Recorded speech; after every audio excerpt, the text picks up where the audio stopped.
उज्जैन के ग्राम दाऊदखेड़ी में तुलसी विवाह समारोह के उपलक्ष्य में 7 दिवसीय भागवत कथा का आयोजन किया था, जहां सोमवार को कथा समापन के बाद मंगलवार को देवउठनी एकादशी पर तुलसी विवाह का आयोजन किया जाएगा।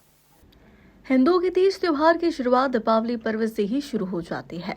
ऐसे में छोटी दीपावली देवउठनी 11 पर तुलसी माता के विवाह समारोह का आयोजन भी किया जाता है, जिसे लेकर उज्जैन के ग्राम दाऊदखेड़ी में देवउठनी एकादशी के अवसर पर तुलसी विवाह समारोह के आयोजन के उपलक्ष्य में 5 नवंबर से 11 नवंबर तक भागवत कथा का आयोजन ठाकुर अर्जुन सिंह जी पटिहार परिवार द्वारा करवाया गया, जिसमें बड़ी संख्या में श्रोताओं ने कथा श्रवण कर कथा का लाभ लिया है।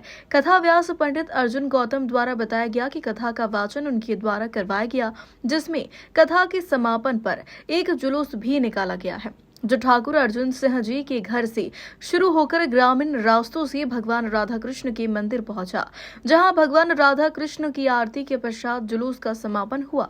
कथा समापन के बाद 12 नवंबर को तुलसी विवाह का आयोजन भी किया जाएगा। ये तुलसी विवाह जो होता है सर, जो अपने हिंदू धर्म के हिसाब से, उसके हिसाब से पूरे रीति रिवाज के साथ में तुलसी विवाह किया जा रहा है। अर्जुन पंडित अर्जुन जी गौतम। देवउठनी एकादशी के पावन अवसर पर तुलसी विवाह का आयोजन कल 12 नवंबर को होना सुनिश्चित है। इसके उपलक्ष्य में 5 नवंबर से 11 नवंबर तक यहाँ श्रीमद् भागवत कथा प्रतिदिन दोपहर 12 बजे से 3 बजे तक आयोजित थी, जिसका आज विश्राम हुआ है।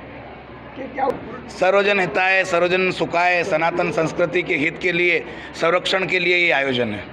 तुलसी विवाह हमारी सनातन संस्कृति की परंपरा है। हम भारतीय संस्कृति के लोग प्रकृति पूजक हैं। हम प्रकृति की पूजा करते हैं। यहाँ वृक्ष की, वनस्पति की, नदी की पूजा होती है। इसी प्रकार हमारे यहाँ तुलसी विवाह का आयोजन आदिकाल से चला आ रहा है। तो यहाँ मंदिर से बारात निकाली जाएगी और ठाकुर साहब अर्जुन सिंह जी पटियार साहब के यहाँ बारात आएगी और फिर वहाँ विधि विधान से पंडित जी वैदिक रीति से भगवान का विवाह संपन्न कराएंगे। कथा का कहाँ से जुलूस निकाला गया, यात्रा का कहाँ से समाप्त हुआ? कथा स्थल अर्जुन सिंह जी पटियार साहब के घर से ये राम मंदिर होते हुए पूरे गांव में निकालकर इसका शोभा यात्रा का समापन कथा स्थल पे होगा।